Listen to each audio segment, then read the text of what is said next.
في ساعة واحدة بس عملت أحلى مخلل ممكن تشوفوه.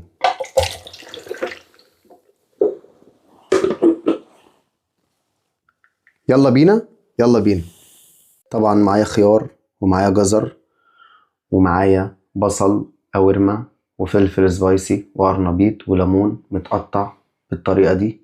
طبعا حضرت حلة بمية سخنة ونزلت بالخيار لمدة دقيقة وبردت عليه، والجزر 3 دقايق وبرضه بردت عليه، والقرنبيط لمدة دقيقة ونزلت بالشطة لمدة دقيقة وبعد كده بردت عليهم، وبعد كده الليمون 3 دقايق وبردت عليه. معايا معلقتين من الهريسة، معلقتين من السكر، معلقتين من الملح، ربع كوباية خل، ربع كوباية زيت، معلقة كبيرة من حبة البركة، معلقة ليمون، عصير ليمون، شوية توابل الشرق الأوسط. هقلبهم كويس وهنزل بيهم على الخضار اللي أنا خدته بلانشيه في المية وهقلبه كويس. وبكده يبقى معانا أسهل طريقة عمل مخلل.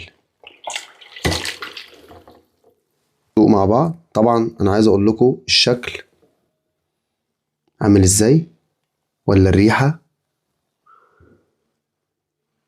هندوق مع بعض. بسم الله. سامعين الصوت؟